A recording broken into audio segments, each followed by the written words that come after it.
짧으니까 또 이야기 이어가겠습니다. 첫사랑이라는 글인데, 꿈에 그리던 교복을 입어. 이제 이 글은 이제 잘하는 이야기 쓰기를 하고 시쓰기도 하고, 제가 아이들하고 글 쓰기를 좋아하고, 글을 쓰고 아이들이 쓴 글을 교실에 가져가서 읽어주고 할 때는 정말 가슴이 뜁니다. 아이들이 쓴 글 그게 감당이 안 돼서 학교를 한 바퀴 돌 때도 있고 먹먹해서 꿈에 그리던 교복을 입어 너무나 신이 나고 설레는 중학교 입학식이었다. 처음 보는 친구들과 무서운 선배들, 모든 게 설레고 무서웠다. 밤 배정된 교실로 들어왔는데 2학년 언니와 오빠들이 돌아다니면서 우리 학년 일진으로 보이는 애들한테 뭐라 말하고 다녔다. 생각보다 무서운 분위기는 아니었고 어수선하기만 했다. 가장 기나게 한 언니들은 여자애들을 은근히 의식하며 남자애들한테 인사하고 다니고 이러면서 돌아다니고, 오빠들은 우리보다 덩치가 훨씬 컸는데 딱히 욕을 하진 않아도 충분히 무서웠다. 애들도 좀 쫄아있는 걸 보니 나만 그런 건 아니구나 싶었다. 겉으로는 아디에에에 보이지만 은근한 선배부심이라 해야 하나, 깝치지 말라는 무언의 압박이 맴돌았다. 나는 빨리 자기 위치를 확인하러 갔다.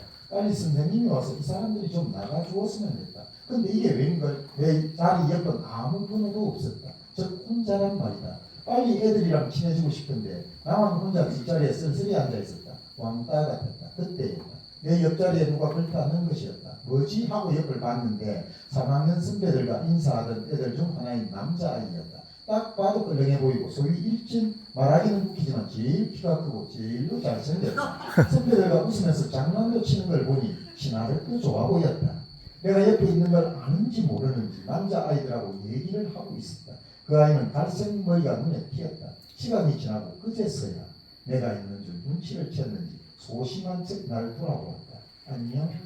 난 그 인사를 무시하였는데 사실 우김질일 것 같았다. 내가 반응을 안 하니까 오기가 생긴 것 같았다. 안녕? 안녕? 안녕? 물론 장난식이었지만 내 대답을 꼭 듣고 말겠다는 뜻이었다. 나도 지쳤어. 왜? 하고 고개를 돌려 걔를 보았다. 순간 가슴이 쿵쾅 뛰었다. 걔는 책상에 벽을 대고 나를 그윽하게 쳐다보고 있었다. 왜 자꾸 날 피해? 왜 내 눈 못 마주쳐? 명절날 참 잘생겼다. 그런 거 아니거든.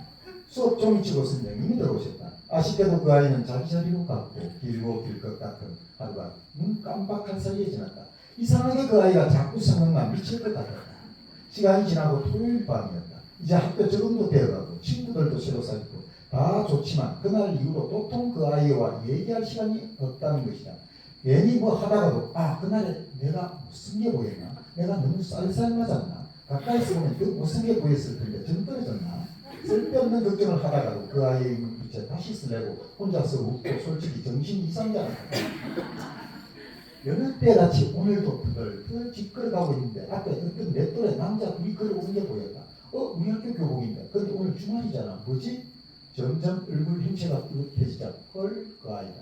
너무 당황해서 멍하니 서서 보고 있는데 그 아이도 마찬가지였는지 김순아 긴 다리로 성큼 오더니 내 머리를 쓰다듬는 것이다. 야, 추운데 오시겠는데 그러면서 내 후드지 펄 올려준 것이다. 가슴이 터질 것 같아 죽겠는데 이연팔을 쳤다. 나는 이어폰을 끼고 노래를 듣고 있었다. 걔가 내 왼쪽 귀에 이어폰을 껴서 자기 귀에 꽂았다. 차이가 나서 그런지 걔가 내 눈높이에 맞춰서 수고를 주었다. 노래 이런 거 듣나? 이 노래 개좀. 내 얼굴이 바로 내 얼굴 앞이었는데 누가 뒤에서 한 대 치면 뽀뽀할 것 같아. 누가 한 대 쳐주시 싶어. 가까이 있어서 몸에서 냄새가 났는데 성비의 위험의 냄새가 나서 내 가슴을 더 떨리게 했다.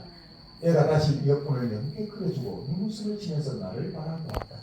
야, 근데 너 이래 보니까 키 완전 작네. 귀엽다. 크크크. 내가 미쳤나 싶었다. 그리고 내 어깨를 툭툭 치고는 다시 친구랑 걸어갔다. 너무 뻥쳐서 걔가 끌어준 이어폰만 기다렸다. 그 뒤로 학교에서 분위기가 좋았지만 걔는 같은 학년 친구와 싸워 강제전을 했다.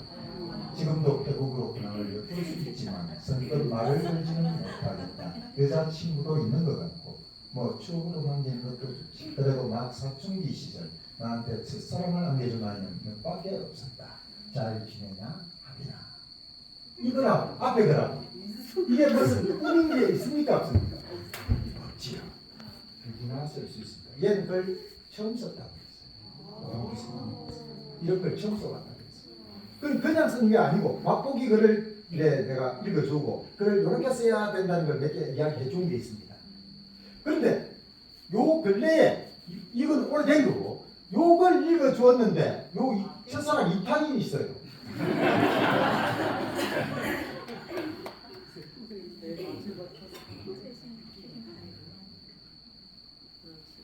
내 마지막 첫사랑.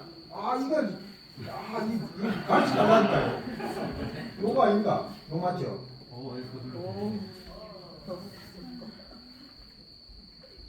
이게 전체 하면은 안 되나? 요거밖에 안 됩니까? 자, 한번 봐봐. 이거 제가 49에서 그만두었는데 49 학생입니다. 처음 잘 봐요. 8시 12분 57초 58초 59초 13분 땡. 그런데 얘는 학교 근처에 살아요. 학교 주변에 아파트가 많은데 8시 20분 되면 지가 지키거든요. 그럼 7분 안에 학교에 올 수 있는 거리라는 거죠. 학교 다녀오겠습니다. 언젠가부터 나는 항상 같은 시간에 등교한다. 같은 교복을 입고 같은 가방을 메고 같은 사람과 등교한다. 내가 항상 같은 시간에 집을 나서는 이유는 단 한 가지다. 1401호의 교회. 1년 전에 이사 온 관심도 없던 교회가 언제가부터 내 삶에 스며들었기 때문이다. 띵동 14층입니다. 엘리베이터가 14층에서 문이 열리고 교회가 나를 향해 인사했다. 싱그러운 날씨와 어울리는 미소였다. 이효주 안녕? 정주현 큰 키에 나무잡잡한 피부 무뚝뚝하면서도 은근 다정하게 챙겨주는 1401호의 그애는 내가 자기 때문에 하루하루가 롤러코스터를 타는 기분인 걸 알고 있을까? 일에 집중하며 앙담은 입술도 문제가 잘 풀리지 않아 찡그린 표정도 쉬는 시간에 잠시 잠든 때 더욱 잘 보이는 긴 속눈썹 낮게 깔리는 부드러운 점 그 애를 이루는 모든 것이 다 나를 설레게 했다. 주연이와 처음 만난 것은 지난해 이맘때쯤이었다. 밑에 집에 내 또래의 남자애가 이사 왔다는 것은 그닥 흥미로운 내용이 아니었다. 하지만 어느샌가 그 애와 함께라면 그곳이 어디든지 다 좋았다. 그 애가 없었다면 나는 알아차리지도 못했을 것이다. 내 삶은 여태껏 무채색이었고 내 일상이 다채로운 색으로 칠해지면 얼마나 아름다운지. 너는 숙제 다 했냐? 살짝 픽픽대는 우리가 살짝 픽픽대는 특유의 말투로 주연이가 말을 걸었다. 우리가 학원 한국에 같이 다니냐? 그렇게 물으면 내가 어떻게 대답해? 무슨 학원 숙제라고 딱 정해서 말해야지. 그렇게 뭉뚱 떠서 학원이라 물으면 어떻게 대답하라는 거야? 나도 퉁명스레 대답했다. 그렇게 하지 않으면 그 애를 향한 내 떨림이 목소리로 티가 날 것 같았기 때문이다. 그건 마치 내 말에 끄덕이는 주연이의 모습을 보자 웃음이 나왔다. 덩치는 저렇게 큰데 가끔가다 귀여운 구석이 있단 말이지. 나는 까치발을 들어 주연이의 머리를 쓰다듬었다. 우리 주연이 숙제 다 못했죠요? 진짜 너무 귀엽다. 이럴 때는 너무 귀여워서 자연스레 주연이를 아기 대하듯이 행동하게 된다. 한마디로 왕크니까 왕기였다. 그때 주연이가 자기 머리 위에 있던 내 손을 잡아 내리더니 무릎을 굽혀 눈높이를 맞췄다. 넌 내가 어린애로 보이지? 이 꼬맹아. 훅 들어오는 주연이의 말과 행동에 내가 어버버하고 있자 주연이가 픽 웃으며 내 손목을 잡아 끌었다. 빨리 와. 학교 지각할래?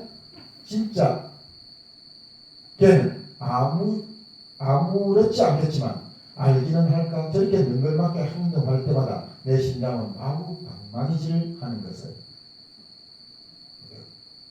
같은 학교, 같은 학원, 같은 가해, 같은 아파트. 하루의 시작과 끝은 항상 주연이다. 아침에 일어나자마자 보고 싶고 자기 전에도 그날 같이 있었던 일을 다시 곱씹어보며 행복해하는 그러한 일상이 언제나 반복되고 있다. 오늘 주연이는 있는 모습이 정말 예뻤지. 근데 오늘 학교에서 얘기하던 그 여자애는 누구지? 감사합니다. 아니겠지? 내일 한번 물어볼까? 아니야. 괜히 걸고 부스럼 만들지 말자. 가만히 앉아 쉬고 있을 때도 계속 주연이 생각을 멈출 수가 없었다. 만약 누군가 내 머릿속을 들여다본다면 그래서 그에 대한 내 마음을 알게 되면 나는 너무 부끄러워 이 지구를 탈출해야 될지도 모른다. 짝사랑은 들켜야 또 다른 사랑이 시작된다는데 그 애에 대한 내 마음을 들키고 싶지 않다. 나 이 감정을 들키게 된다면 이제껏 잘 이어와 나왔던 우리의 관계와 일상 모두 흔들릴 것이 당연하기 때문이다. 어느 누구 한 명이 먼저 수업이 끝나면 그 옆자리에 앉아서 기다려주는 게 우리들의 암묵적인 약속이다. 그럴 때마다 항상 들려오는 장난 섞인 질문. 야, 너희들은 대체 언제 사귀냐? 이미 사귀고 있는 거 아니야? 야, 너 미쳐서 내가 얘랑 왜 사귀냐? 혹시나 내 마음이 들킬까 봐 강하게 말해버렸다. 옆에는 주연이가 있는데 혹시나 생긴 것과는 다르게 마음이 여린 주연이가 오해해서 상처받을까 걱정이 되어 겠는 줄로 힐끔힐끔 쳐다볼 수밖에 없었다. 주연이는 아무 말 없이 그냥 무표정으로 숙제만 하고 있었다. 학원을 마치고 집에 가는 길 늦은 시간이어서 그런지 별들도 보이지 않고 어두운 길에는 가보던가 주연이와 나뿐이었다. 우리가 천천히 걷고 있는 탓일까? 항상 걷던 길은 오늘따라 더 길게 느껴졌다. 나란히 걷고 있어서 그런지 주연이의 손등이 조금씩 닿았다. 평소에도 가끔씩 닿던 손인데 오늘은 느낌이 달랐다. 걸을 때마다 점점 더 심장이 거세게 되었다. 항상 같이 걸을 때는 설레였지만 오늘만큼은 그 정도가 달랐다. 평소 같으면 위에서 내려다보면 동글동글한 머리가 귀엽다며 내 머리를 툭툭 치던 주연이였는데 오늘은 전혀 그러지 않았다. 주연이는 지금 뭘 보고 있을까? 그냥 가는 길을 보고 있을까? 고개를 들어 주연이의 얼굴을 보고 싶었지만 가르등 아래 곧 터질 듯한 꽃봉오리같이 붉어진 내 얼굴이 보일까 참아거리지 못했다. 오늘 학원에서 애들이 장난쳤던 거 말이야. 한참을 아무 말 없이 듣던 주연이가 말을 꺼냈다. 야, 그거 장난인 거 알지? 아까 너무 심하게 말하는 탓에 내가 주연이를 싫어한다고 착각하면 어떡하지 하는 생각이 불현듯 들었다. 네가 그렇게 엄청난 부정을 할 줄 몰랐는데 주연이는 내 눈을 보지도 않고 말끝을 내렸다. 절대 너를 싫어하는 게 아니야. 오히려 너를 좋아해 말하고 싶었다. 주연이에 대한 내 속마음, 마음속 깊은 비밀을 알려주고 싶었다. 그렇지만 주연이에 대한 내 감정을 입 밖으로 꺼내기엔 그 어느 때보다 큰 용기가 필요해서 말할 수가 없었다. 가슴 한켠이 시큰거려왔다. 왠지 지금 아니면 말할 기회가 없을 것 같은데 용기를 내어 입을 때리는 순간 솔직히 말해서 평소처럼 14층과 16층을 차례로 누른 주연이가 먼저 말을 꺼냈다. 나 너랑 친구인 게 싫어. 갑자기 정말 상상치도 못한 말에 나는 왜 동의하겠던 제 막무가지도 못했다. 이게 대체 무슨 말이야? 갑작스러운 절교성에 눈시울이 뜨거워졌다. 너무 억울했다. 나는 아무 잘못한 것도 없는데 이렇게 우리 관계가 끊어지는 것이 억울했다. 아직 나의 이 마음으로 전하지 못한 채 우리 사이 솔직히 너무 이상하잖아. 친구긴 해도 남매 같고. 그래서 확실히 하자고. 너랑 친구하기 싫어. 그 대신 내일부터 내가 너 남자친구 할래. 너 몰랐어? 내 마음을? 아침마다 네가 계속 같은 엘리베이터 타는 거. 나 사실 너가 16층에서 타는 거 확인하고 타는 거였어. 하루도 내가 엄마한테 졸라서 같이 다니게 된 거야. 너무 놀랍더니 궁금했다.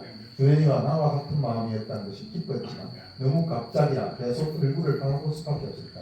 알아, 너무 갑작스러운 거. 그래도 너에 대한 내 마음을 알아줬으면 했어. 띵동 14층입니다. 문이 열립니다. 주연이가 말을 끝내자마자 기다렸다는 듯 문이 열렸다.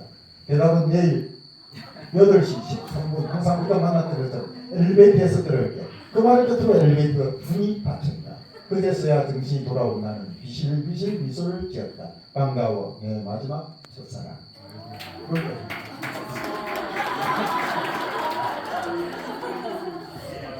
이런 글을 아이들하고 같이 읽으면 재미가 나겠어요, 안 나겠어요?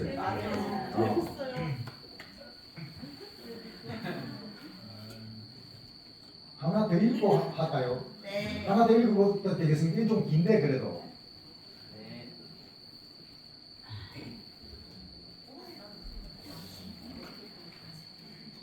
하나 더 읽고 그 글을 어떻게 쓸까는 짧게 이야기할게요. 요걸 잘 봐야 됩니다. 글을 어떻게 쓸까 한 서너 가지 이야기할 건데 그것만 딱 지키면은 글을 쓸 수 있고 글을 쓰면은 내가 바뀐다. 내가 바뀌어야 내가 잘해야 나는 가만히 발짝 끼고 있고 니 바뀌라. 아이 보고 니 바뀌라. 안 됩니다. 유덕 쌤한테 제가 배웠는데 교사도 잘하고 아이도 잘하고 함께 잘해야 된다. 교사는 제자리에 있으면 안 된다. 부모도 마찬가지입니다. 아이를 바꾸고 싶거든 나도 끊임없이 바뀌어야 합니다. 자라야 합니다. 부모 성장. 어디서 많이 들어본 말 같지 않습니까? 한번 봐봐요. 때는 중학교 사춘기가 나를 기어들고 있을 때쯤이었다. 내가 어렸을 시절 나와 아빠의 관계가 어땠는지 모르겠다만 중학교 때만큼 나쁘지는 않았다. 나는 예전부터 아빠의 드세고 화상 같은 성질을 싫어했다. 성질을 한번 풀었다 하면 유이컵이 날아갔으니 말이다. 중학교 2학년 때 앞에 글도 때와 장소가 나타납니까? 그래 안 나타납니까? 나타나죠. 아까 앞에 이렇게 글 쓰면 안 된다는 건 때와 장소가 나타납니까? 안 나타납니까? 그릇을 간념이라고 합니다. 이호득 선생님은 조화라고 했어요. 겉으로는 예뻐 보이지만은 향기 없는 꽃이다. 그런 거예요. 우리 문인들, 수필가들이 그 글을 목표로 가고 있습니다. 그런데 그런 글을 쓰려고 하니까 글을 못 쓰는 거죠.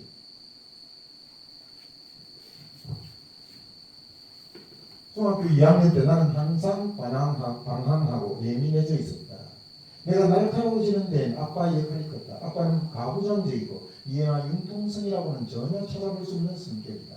나와 갈등이 극에 달했을 때 나는 상담을 하던 중이었다. 상담은 주로 내 방에서 이루어졌다. 상담 선생님은 나와 상담을 하였지만 한 번씩 엄마로 이야기를 했다. 상담을 하는 기간 동안 일주일에 한 번은 꼭 일이 터졌는데 웬일인지 평화로운 기간이 길게 이어지던 어느 날이었다.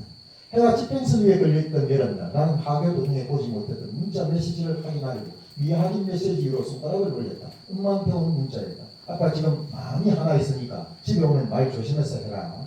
갑작스레 생뚱맞은 엄마의 통보에 나는 당황스러운 반, 두려운 반으로 엄마에게 통화 버튼을 눌렸다. 엄마 아빠가 화났다니 갑자기 무슨 말이야? 몰라. 지금 너가 아빠 엄청 화났어. 집에 오면 조용히 있고 뭐 물어보면 말 조심해서 대답하고. 정말 집에 들어가기 싫은 날이었다.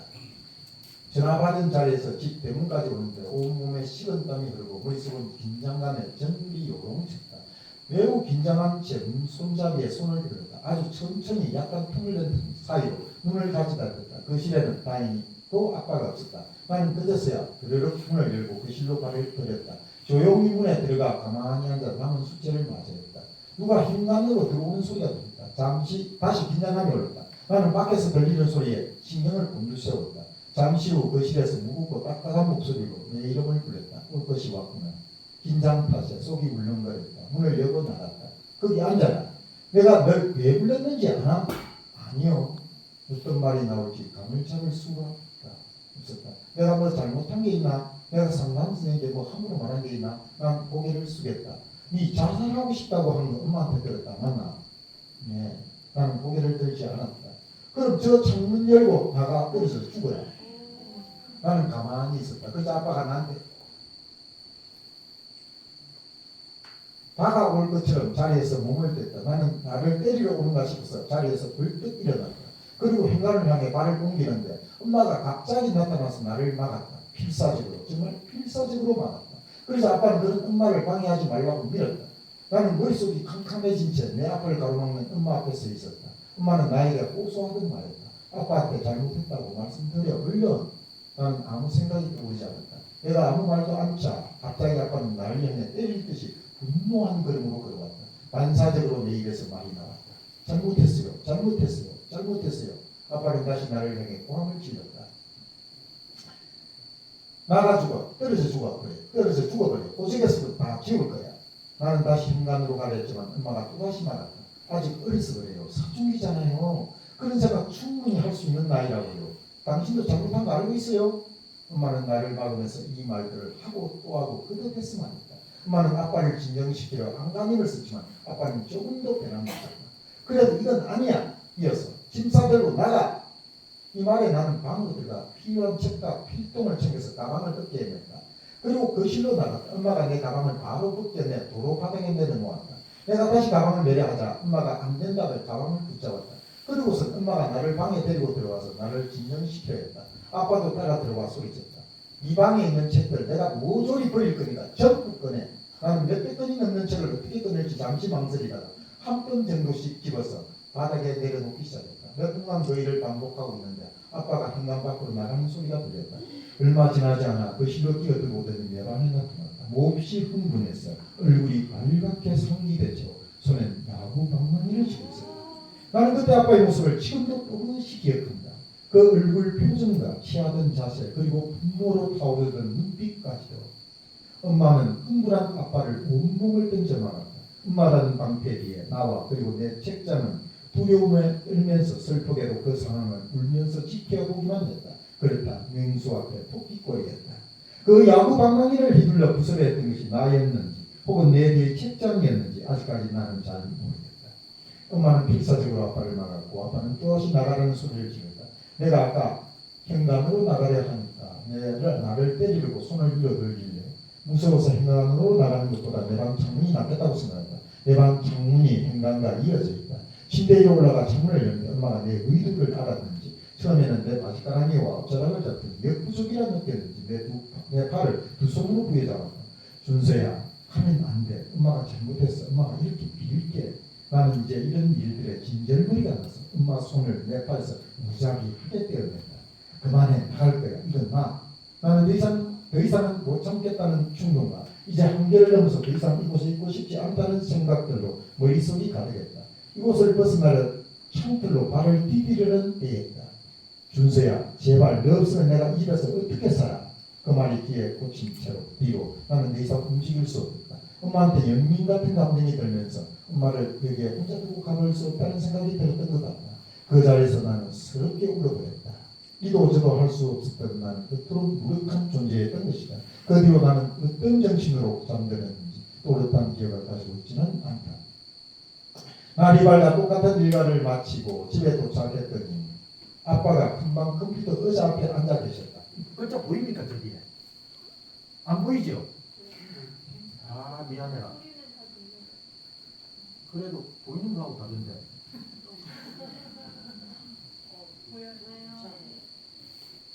나를 부르는 소리가 들려 나는 가방을 내 방에 내려놓고 큰 방으로 갔다. 엄마는 내 옆에 서 있었고 나는 아빠를 마주 본 채로 섰다. 아버지는 금방 컴퓨터 앞에 앉아있고 나는 가방을 내렸고 엄마는 내 옆에 서 있고 나는 아빠를 마주 본 채로 서 있고 엄마는 내 옆에 서 있고 아빠는 앉아있고 이런 것들을 그려내는 거죠. 글을 쓸 때 이런 걸 이래 마음을 써야 됩니다. 아까 그처럼 꾸미려고 하는 게 아니고 그건 좀 이따 이야기할게요. 시간이 너무 지난 거 아닙니까? 선생 몇 분? 1시간 30분. 내가 니 때문에 너무 스트레스를 받아. 낮에 술 마시고 집에 왔다. 나는 아무 말도 하지 않았다. 아빠는 나를 원망스럽게 쳐다보고 나는 침묵을 유지했다. 나한테 할 말 없나? 나는 바로 옷을 입을 열지 않았다. 무슨 말을 해야 할지 생각했다. 죄송해요. 뭐가 죄송한데? 자살할 거라고 말하는 거예요. 그게 정말 죄송하긴 하나? 네. 나는 상황을 끝내고 싶었다. 아빠는 항상 내가 개같이 빌고 사죄를 하는 중에도 성질이 안 풀리면 나를 때리러 다가왔고 나는 도망치느라 바빴다. 오늘은 좀 잠잠했다. 네 방으로 가라. 나는 뒤돌아 내 방으로 들어갔다. 그렇게 내 자살 사건은 마무리되었다. 얼마 전이었다. 고3 중간고사를 치기 5일 남았던 날 저녁이었다. 밤 10시까지 하는 야자를 마치고 집에 온 뒤 올 때 편의점에 들러서 산 토스트와 삼각김밥을 데워 거실에서 먹고 있었다. 토스트를 해치우고 삼각김밥을 다 먹어갈 무렵 아빠가 다가왔다. 아빠는 기분이 좋아 보였고 나를 사랑한다고 말하며 손을 잡아달라고 요구했다. 하지만 나는 아빠와 어떤 접촉도 싫었다. 나는 싫다고 도리도리 고개를 젓다. 그러나 나에게는 내 몸에 대한 자유가 있다. 접촉 요구를 거부할 권리가 있는 것이다. 유감스럽게도 아빠는 항상 자신의 말에 대한 거절을 자신을 미워하고 무시한다고 받아들인다. 아빠는 계속해서 악수하자는 요구를 해왔다. 나는 하나같이 거부했다. 자리를 들고 하니 아빠가 나를 막았었다. 나는 하지 말라고 했지만 아빠는 손을 계속 내밀었다. 나는 옆에 있는 엄마에게 안겼다. 도대체 왜 그러는지 이해할 수 없었다. 그렇게 몇 분간 실랑이를 벌이다가 아빠는 소파에서 일어서서 나에게 다가섰다. 나에게 익숙한 모습을 보이기 시작했다. 시뻘겋게 성기된 얼굴에 휘감는 말투로 나를 향해 위협하는 말을 하기 시작했다. 정말 마음이 들어왔고 듣고서 정말 슬펐던 말. 네 인생 종결을 짓고 싶나? 네 반죽이 나가기 싫으면 이번이 마지막 기회일 거다. 네 인생에서 두고두고 후회할 일이 생길 거라. 정말 귀에 익숙한 말들이었다. 하지만 어째 이 두려움만은 익숙해지지 않는 걸까? 처음 들을 때부터 느껴왔던 공포감이 그대로 느껴졌다. 나는 두려움 앞에 무릎을 꿇어야만 했다. 결국 나는 내 왼손을 내밀었다. 오른손은 공부할 때 필기하거나 밥 먹을 때 쓰는 손이었기에 마주잡기 싫었다. 갑자기 아빠가 내 왼손을 쳐내렸다. 속으로 깜짝했다. 악수는 오른손으로 하는 거야. 크게 고통이었다. 오른손을 멈칫거렸다. 오른손으로 마주 잡아야 할까? 아주 천천히 손을 돌렸다. 내 손 위치가 아빠와 비슷해졌을 때 아빠는 내 손을 쥐고 손을 구부렸다. 나는 잡히지 1초도 되지 않아. 아빠 손에서 내 손을 팩 빼버리고 바로 아빠를 지나쳐 내 방으로 들어가 버렸다. 침대에 등을 기대고 앉았다. 몇 분 동안 멍한 기분으로 멈춰 있었다. 갑자기 눈에서 뚝뚝 떨어졌다. 손으로 건드려 보았다. 눈물이었다. 울컥스러움이 강한 파도처럼 콕 밀려왔다. 눈가는 한동안 건조해질 틈이 없었다. 내가 여자라서 이런 취급을 받는 건가? 내가 어리다는 이유로 이런 말을 듣는 건가? 몇 분 전까지만 해도 사랑한다고 했으면서 남도 아닌 가족인데 왜 집에서 요거 잘 봅니다. 나중에 이야기할 건데 이거 요런 걸 잘해야 글을 정말 잘 쓰게 됩니다. 요걸 내 속으로 내가 생각한 거죠. 그런데 시간을 딱 멈춰놓고 이렇게 글을 쓰다가 내 생각을 쭉 이어서 써도 됩니다. 세상 시간은 돌아가도 내 글 쓰는 내 사건의 시간은 딱 멈춰지는 거죠. 너무 오래 앉아있으라 해서 정말 미안합니다. 요거 다 돼갑니다. 어디 가노? 남도 아닌 가족인데 왜 집에서 소홀하게 대접받는 걸까? 꼭 나뿐만이 아니더라도 엄마를 보고 온몸으로 느낀다. 가정주부라는 직업이 집안에서 하는 한계와 밖에서 돈을 벌지 않는 자가 가족 내에서 자리 잡는 위치를 생각하며 비애를 느꼈다. 돈을 가지고 위치를 정하게 되는 아무 말도 끊을 수 없는 처지에 있어라. 한국의 공식적 정치 행태는 민주주의지만 내 한 가정 안에 만연하는 구조는 독재였던 것이다. 우리 집안의 독재자는 나에게 참 폭력적이었다. 쌍년, 반죽이 당하고 싶냐? 네 인생에 오점을 남길 행동이라고. 안경 벗으라. 손 날라간다. 나는 안경 벗으라에 얽힌 몇 가지 이야기를 가지고 있다. 이야기를 가운데 하나를 얘기해보고자 한다. 내가 한참 예민해졌을 무렵 아빠는 내게 자주 화를 내셨다. 어떤 날은 아빠가 내 방에 들어오서 몇 마디 이야기하다가 갑자기 내 방문을 잠갔다. 내 방문은 안쪽에서 잠글 수 있으면 잠그면 밖에서는 안쪽으로 들어오지 못한다. 그렇다. 엄마는 아빠가 나에게 화내고 손찌검하려 하면 항상 말리니까 엄마가 밖에서 못 들어오도록 막은 것이다. 나는 방문을 잠그는 아빠를 보고 극도의 불안을 느꼈다. 아빠는 나에게 안경을 벗으라고 말했다. 나는 그 말을 듣자마자 벌떡 일어나 의자 뒤로 갔다. 항상 같은 레퍼토리처럼 나는 또 울면서 아빠한테 때리지 말아달라고 빌었다. 내가 처음 말했을 때 아빠는 아무것도 하지 않고 다시 내 안경을 벗으라고 했다. 아빠의 눈빛은 아주 굶주린 초원의 맹수와 먹이를 볼 때 시선을 먹이 딱 한 곳으로 고정시키고 죽일 듯이 노려보는 것 같았다. 내 다리는 공포에 질려 부들부들 떨렸다. 사람들은 함부로 후달리네 이 말을 쓰곤 한다. 하지만 정말 후달림을 느낀 사람은 얼마나 무섭고 뜨거운지 입 밖으로 말을 낼 수 없다는 것을 안다. 이 일이 일어난 장소에서 또 하나 일어난 일이 있었다. 내가 치아 교정하고 있었을 때였으니 아마 중학교 3학년쯤이었을 것이다. 약간 심하다 싶은 반응이 나에게 늘 달라붙어 있었다. 어느 날 아빠가 내 방에 들어왔다. 아빠가 내 행동이 괘씸했는지 나보고 안경을 벗으라고 했다. 어린 나는 뭣도 모르고 안경을 벗었는데 내가 보고 있던 세상이 핑 하고 돌아갔다. 안경을 벗자마자 바로 손이 날아와 내 뺨을 강타한 것이었다. 그렇게 양볼밤을 연속해서 맞았는데 왼쪽 오른쪽 각각 7대 5대 정도 맞았다. 맞은 개수가 정확하지는 않을 수도 있다. 뺨이 한 대씩 맞을 때 너무 얼얼하고 세상에 아리게 느껴졌다. 아빠는 때리고 나서 뭐라 화를 내더니 거실로 나가 소파에 앉아서 TV를 마주봤다. 양볼이 얼얼한 느낌에 정확히 어디가 아픈지 구분이 가질 않았다. 입안도 아린 느낌에 입을 벌려 보았는데 입술과 혀, 입안이 다 펴져 구멍 내부가 피로 흥건했다. 교정기에 찢어진 입안의 피를 휴지로 닦아내고 있을 때 엄마가 저녁 먹으러 나오라고 하셨다. 혼자 먹었던 저녁 메뉴는 우동이었다. 휴지 3장을 뽑아서 다시 혀랑 잇몸이랑 입 천장에 구석까지 남아있는 피를 닦아냈다. 그날은 유난히 더 뜨겁고 아픈 우동을 먹었다. 여전히 지금 내 왼쪽 보라는 교정기가 찍어 눌러서 뚫어놓은 그때의 흉터가 남아있다. 아직도 가거를 할 때는 그 자리가 욱신거리고 따끔거리는 게 그때 그 기억을 떠올리게 합니다. 길어서 긴 거를 읽어줘서 미안합니다. 나영이는 내가 이거를 읽고 나영이한테 가가지고 이 본명이 나영이거든요. 내가 너 아버지 고발을 하려다 그랬어요. 고3이었는데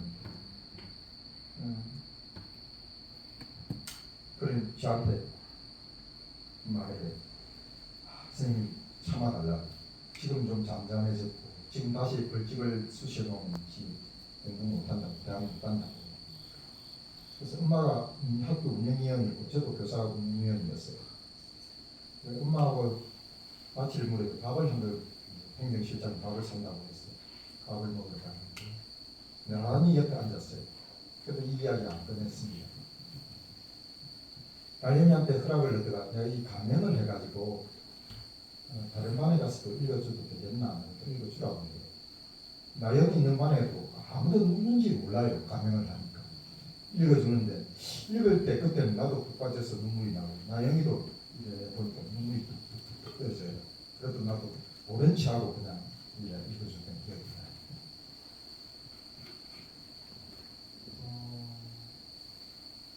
그러고 나서 내가 우리 둘째 애가 자퇴를 하고 엄마하고 대판 싸우고 그래서 내가 가서 자퇴를 시키고 그래 나와서 대학 앞을 걷고 있는데 나도 그때 마음이 굉장히 가라앉아 있습니다. 어디서 선생님한테 보니까 나영이에요. 대학을 다니다가 이제 만났는데 내가 너무나 그때 정신이 없어가지고 그냥 이야기만 좀 하다가 우리 애 데리고 밥 먹인다고 밥 먹으러 갔는데 같이 밥 먹으러 가자 할 그게 아니었어. 그렇게 이제 헤어졌던 기억이 납니다. 요것과 글 3편 첫사랑 1탄 2탄 그다음 요 아픈 이야기 이런 것들이 꽤 많은데 글만 갖고 이야기해도 되는데 지금 그 이야기 할 시간이 없습니다. 10분만 더 참아줄 수 있겠습니까? 네.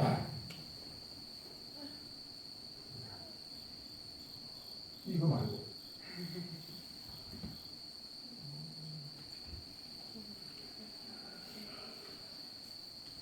그래 이제 정말로 뭐 글을 어떻게 쓸까?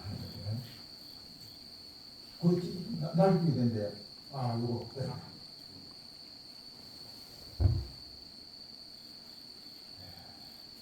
이거 어디 가서 시간이 많을 때 하는 건데 내가 부탁 해볼게요. 누다 싸다 다 투박이 말인데 이거 차이가 뭐고 이런 거는 아무도 몰라요. 후보 사진에 찾아보면은 누다 찾아보면 싸다 찾아보면 누다 해놨어요. 어떨 때 오줌을 싸고 어떨 때 오줌을 누겠냐 아이들한테 이렇게 물어요. 그럼 애들은 잘 찾습니다. 자기가 의지가 있을 때는 문구고 의지가 없이 이래 신뢰를 한 거는 싼 거다. 오줌 싸게. 나이가 들어도 신뢰를 할 수가 있죠. 그때는 싼 거고. 무섭다, 두렵다. 이것도 찾아내요, 애들이. 좀 기다려줍니다. 눈앞에 펼쳐진 상황은 무섭겠어요, 두렵겠어요? 무섭지요. 아직 펼쳐지지 않고 머리로만 생각하고 있는 거는 두렵고. 숨기다, 감추다. 장소를 모르면은 여기가 숨었는데 장소를 모르면은 숨은 겁니다. 숨긴 겁니다. 그런데 장소는 아는데 장소는 여기 있는데 저기에 뭘까? 내용을 모를 때는 감춘 거예요. 사진에는 안 갈라놨는데 저 내가 찾았습니다. 그럴 것 같지요? 쓰다가 적혀도 내가 찾았어요. 앞에 기쁘다 즐겁다 무다 쓰다 무섭다 두렵다는 김수업 선생님이 여기 연희로 선생님 아실 텐데 이래 우리말은 스럽다 다 밝혀놓고 난 선생님처럼 따라 해보니까 되더라고. 쓰다 적다는 어떻게 다르겠어요? 저것도 우리말입니다. 사진 찾아보면 여전히 돌려받게 해놨습니다. 쓰다 찾아보면 적다 찾아보면 쓰다 해놨습니다. 생각해서 이렇게 쓰면 쓰다고. 아무 생각 없으면 보고 적으면 적. 보고 적으면 적다. 그렇기도 하네요. 정보가 맞습니다. 손뼉 한번 쳐주세요. 내 안에서 생각해서 이제 창조되어 나오면은 뭐겠어요? 쓰다. 바깥에서 들어온 정보면은 적는 겁니다. 근데 불러주게 받아 적으라. 받아쓰기는 좀 다릅니다. 반니랑 이래 불러주지 않고 반니랑 소리 나는 대로 따라 적으면 애들이 받아쓰기 할 때 틀리잖아요. 박이랑이라 쓰는데 반니랑 이래 그러니까 어떻게 써야 될지 이걸 받침을 뭐로 해야 될지, 니라고 해야 될지, 이라고 해야 될지 내가 생각해야 되잖아. 그래서 받아 쓰기입니다. 받아 적기가 아니고 몇 번은 전화번호 불러줄게 받아 쓰라 하는데 그때 뭐라 해야 되겠어요? 받아 적으라. 그렇습니다. 왜 이야기를 하느냐?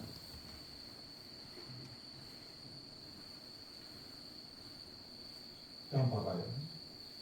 아침 7시에 일어났습니다. 날마다 운동회 연습을 하고 있습니다. 오늘은 어머니를 따라 시장에 갔습니다. 아버지가 8시 30분에 돌아오셨습니다. 텔레비전을 보고 잤습니다.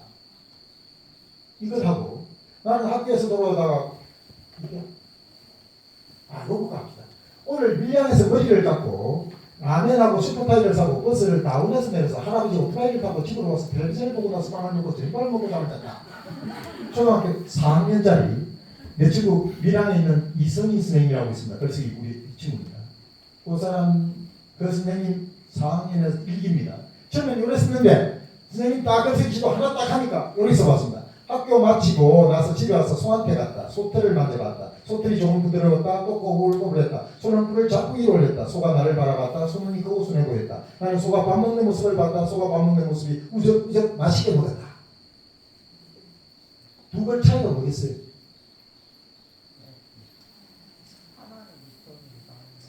애들을 이렇게 물으면은 이제 아까 그걸 쓴 바탕입니다. 위에는 한 문장이고 밑에는 여러 문장이다 이렇게 합니다. 박수 치줍니다. 누구나 아는 걸 다 이야기했다고. 위에는 한 일을 늘어놨지. 밑에는 한 가지만 붙잡아서 펼쳤지. 예를 들면 머리 깎은 것만 해도 펼칠 수 있겠어요, 없겠어요? 머리 깎은 사람이 남자였는지 여자였는지, 머리 깎으러 가기 전에 속으로 어떤 생각을 했는지, 머리 깎을 때 가위질이 서툴려서 오늘 머리 망쳤다 이런 생각을 했는지, 머리 깎고 나서는 마음에 들었는지 안 들었는지 이것만 해도 그래야 한바닥 되겠지요. 그러니까 하나를 가지고 펼칠 줄 알아야 그리 된다. 보여야 됩니다. 그러니까 오늘 한 일을 쭉 늘어놓고 일기라고 써왔습니다. 그죠? 참 재밌었다 이렇게 써왔습니다. 이걸 엄마도 교사도 그걸 어떻게 지도해야 될지, 이게 글이 되었는지 안 되었는지 모른다는 거죠. 이거는 썼을까요? 적은 거에 불과할까요? 적은 거입니다. 오늘 한 일을 적었다 하고 이야기합니다. 그래서 쓰다 적다 이야기를 내가 한 거예요. 써야 된다. 한 가지를 펼칠 줄 알다. 하나 더 볼까요? 이게 기본 오늘 저희가 칠판을 다 닦고서 잘 닦았냐고 물어서 물이 많으면 안 된다고 조언해 주었다. 이렇게 글을 써왔어요. 5학년짜리가. 우리 부산 글쓰기 회원입니다. 그러니까 선생님이 이게 이름이 누구죠?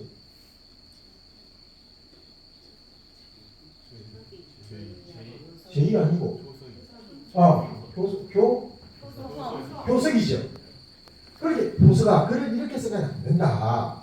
이렇게 쓰지 말고 눈뭉치처럼 똘똘 뭉쳐서 말아서 이렇게 쓰지 말고 펼쳐라. 이렇게 했더니 오늘 밤 다 먹은 뒤에 저희가 칠판을 지우고 나에게 왔다. 저희는 칠판을 가르치면서 말했다. 교수가 이 정도면 깨끗하지? 내가 그저 칠판 당번이어서 나에게 물은 거다. 그래서 나는 조언했다. 칠판에 물기가 많으면 쓸 때 색이 안 나와. 저희가 내 말을 듣더니 티슈를 들고 칠판을 닦았다. 저희가 다시 나에게 오더니 이 정도면 됐지? 잘했네. 그러니 저희는 탁 좋게 하며 자리로 들어간다. 잘 닦았네. 밑에 그 펼쳤다는 거 알지? 이렇게 펼쳐야 그리 된다. 펼치면 그게 시가 되고 펼치야 그리 된다. 그 애들이 이래 한 일만 늘어서 써 왔을 때 이걸 지도할 수 있어야 된다. 엄마가 읽고서 그 이야기 하고 싶은 거예요. 아까 읽은 글들은 환하게 펼쳐졌습니까? 안 펼쳐졌습니까? 펼쳐졌죠. 14층 그 엘리베이터 문 단추 넣은 것까지 사람들이 환하게 다 펼쳐져 있지요. 그래야 독자를 그 자리로 데리고 다닐 수 있습니다. 앞에 그 관념적인 그런 글은 백석의 글도 펼치면 하나만 봅니다. 얼굴에 별자국이 곰보 자국이 솜솜난 말이나 소와 같이 눈도 끔뻑거리고 하루에 배 한 필 짠다는 벌판 하나 건너 집에 복숭아 나무가 많은 있는 그 실리 고모입니다. 고모를 펼쳤지요. 이게 백석의 그 유명한 여운왕골종이라는 시 가운데 한 부분입니다. 펼치면 시가 되고 글이 된다. 이건 뭐 시나 소설을 떠나서 펼칠 줄 알아야 글이 된다. 그 다음 아까 이야기했지. 오늘 제가 이야기하는 거는 아이와 부딪혔던 것, 아까 교실에서 아이와 있었던 일, 또 집에서 남편하고 싸웠던 일, 아내와 싸웠던 일, 이런 것들을 이래 하고 겪은 일을 딱 한 가지 붙잡아야 되죠. 여러 개 하면 안 되죠. 한 가지 쓰고 또 더 쓰고 싶으면 또 다른 제목 또 쓰면 됩니다. 그리고 겪은 일은 내가 뭔가 맨 뒤에 깨달음이나 좋은 이런 교훈이나 뭐 이런 걸 써야 되겠다. 정말 아까 내가 이야기했죠. 그때 속으로 중얼거리는 게 있으면 그때 쓰면 됩니다. 한번 봐봐요. 글을 크게 네 군주로 나누는데 그게 뭐냐면 서정, 묘사, 설명, 설득, 문술 이 네 가지입니다. 이게 전통 수사에서 이 네 손 나누는데 다른 갈래들은 때와 장소가 필요 없어요. 묘사도 때와 장소가 필요 없고 설명문, 냉장고 설명문에 시간과 장소가 필요할까요? 없습니다. 주장하는 걸 논술의 시간 장소 들어가도 되지만 꼭 필요한 게 아닙니다. 그러나 우리가 일기 서사라고 하는 것, 이야기라고 하는 것, 소설이라고 하는 것, 내가 나날이 겪는 일을 쓰는 것은 때와 장소가 빠지면은 글이 안 됩니다. 아까 읽은 글들을 잘 한번 봐봐요. 내가 거실에서 삼각김밥을 다 해치우고 토스트를 해치우고 삼각김밥을 반쯤 먹어갈 때 아빠가 따고 왔지.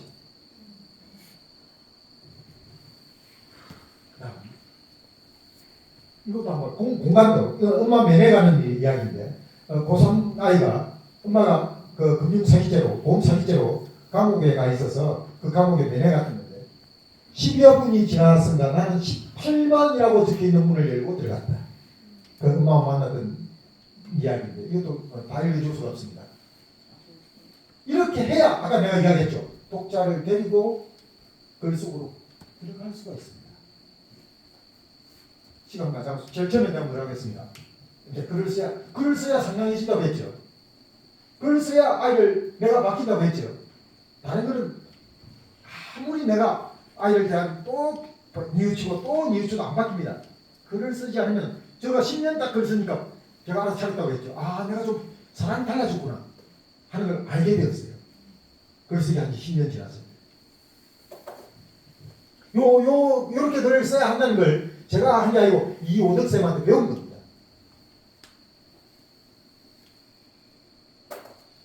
요거 했죠. 얼마 전이었다. 고3 1학기 중간고사를 지금 5일 남았던 날 저녁이었다. 밤 10시까지 하는 야근을 마치고 집에 온 뒤에 올 때 편의점에 들어서 산 토스트하고 삼각김밥을 내가 거실에서 먹고 있었다. 토스트를 해치고 삼각김밥을 다 먹어갈 무렵 아빠가 나가왔다. 뭐 그 외에도 앞에 아들들이 다 시간이 다 나타나 있죠. 공간도 다 나타나 있죠. 그 다음 주고받은 말입니다. 이 주고받은 말을 살려서는데 처음 주고받은 말을 살려서라 하니까 엄마 땡땡 뭐라고 나 땡땡 뭐라고 엄마 뭐라고 나 뭐라고 이랬습니다. 그 다음 한 단계 발전하면 엄마가 말하기를 뭐라고 말했다. 내가 말하기를 뭐라고 말했다. 이것도 아주 슬픕니다. 그럼 어떻게 하느냐 한번 봐볼까요?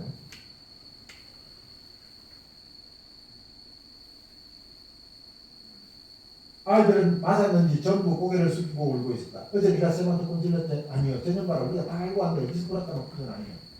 알고 한다. 엄마가 말하기를 너희들 더 잘되라고 하는 거니까 그냥 가자라고. 엄마가 새 아빠를 얻었어요. 그래서 부산에서 김해로 이사를 가자고 했어요. 애들 가기 싫죠. 친구 헤어지고. 그래서 애를 쓰니까 나는 가기 싫어서 크게 울면서 나 가기 싫어 안 갈래. 그냥 여기 살면 안 돼. 이러니까 아저씨가 너 그럼 너 혼자 여기 놔두고 간다 하길래 내가 김해로 갔다. 이걸 이제 애들한테 이렇게 이야기합니다. 엄마가 우리를 달랬다. 그 다음 누구 말이겠어요? 엄마 말이지요. 엄마가 말하기를 안 했답니다. 너희들 더 잘되라고 하는 거니까 그냥 가자. 나는 가기 싫어서 크게 울면서 때렸었다. 누구 말이겠습니까? 내 말이지.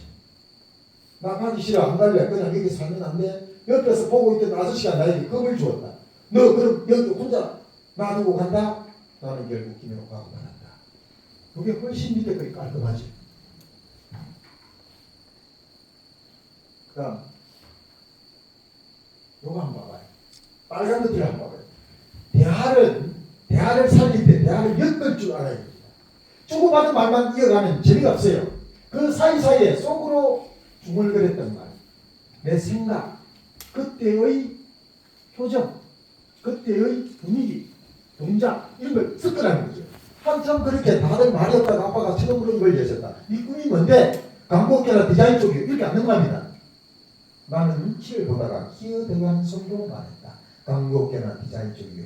내 말이겠죠. 그거 하려면 무슨 공부해야 되는데 그 광고 문학과나 디자인학과나 그런데 이과 가지 말고 문과 가서야 했네. 둘 다 잠깐 동안 말이었다가 아빠가 다시 이걸 여셨다. 니 그럼 그동안 무슨 일이 일어나면 뭐 때문에 성적이 떨어졌다고 생각하면 말해봐라. 한참 동안 다시 눈치를 보다가 입을 열었다. 내가 공부를 왜 해야 하는지 몰랐어요. 대학이니 이런 것도 꼭 가야 되는지 그리고 또 요즘에 겪고 있던 고민 여러 가지를 조심스럽게 드러났다. 그래가지고 그렇게 성격을 막 처먹었단 말이야. 갑자기 아빠가 쓴난 목소리로 말을 끊으셨다. 아빠의 동작이죠. 이 새끼야. 그러면서 벌떡 일어나셨다. 이렇게 대화는 엮어가는 거다. 그 아이와 주고받은 대화를 이렇게 엮어보세요. 그럼 네 가지 했습니다. 한 가지를 붙잡아서 펼쳐라. 두 번째가 뭐였습니까? 시간과 장소가 드러나야 된다. 세 번째가 대화를 주고받아라. 그런데 그 대화 사이에 엮어라. 아까 이런 거 한번 해볼까요? 내 뒤통수를 세게 내리쳤다. 이런 거 다 이 빨간 거는 대화 사이에 그냥 넘어가지 않고 엮은 겁니다.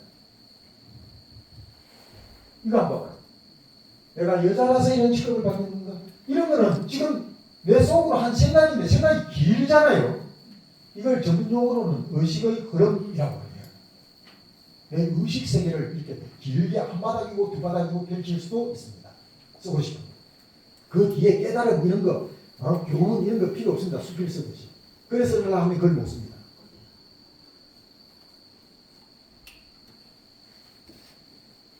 요거는 안 하겠습니다.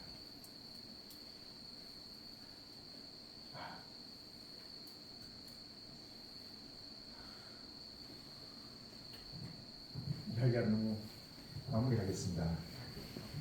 그 앞으로 이야기를 길게 읽어가지고 묵묵하지 가지고 그것도 이야기를 좀 나눠봤으면 좋겠는데 밤은 오래되었고 저도 집에 가야 되고 끝내야겠습니다. 오늘 이야기를 해보면 상냥한 아이를 바꾼다 하는 주제를 갖고 이야기합니다. 근데 그 상냥은 그냥 얻어지는 게 아니다. 내가 40년 아이들과 지낸 생활을 돌아보니까 내가 어떻게 바뀌었는가. 처음에는 그러지 않았는데 내가 아이들하고 잘 지내게 된 비결이 뭔가 돌아보니까 글쓰기였구나 하는 걸 알게 됐어요. 그 글이 내 한이하게 꿈에 쓰는 글이 아니고 아이들과 지낸 이야기를 하나를 붙잡아서 펼치고 시간과 장소가 또렷하게 드러나고 주고받은 말을 살려서 대화를 엮어서 이렇게 썼습니다. 앞에 10편 읽어준 게 다 그런 글이겠지. 하나를 붙잡아서 썼지. 그렇게 쓰다 보면 내가 먼저 바뀌고 내가 아이를 바뀐다 이거. 내가 자라면서 아이도 올바른 길로 제 길로 제 삶을 바로 세워서 살아갈 수 있다. 그 이야기 하고 싶었습니다.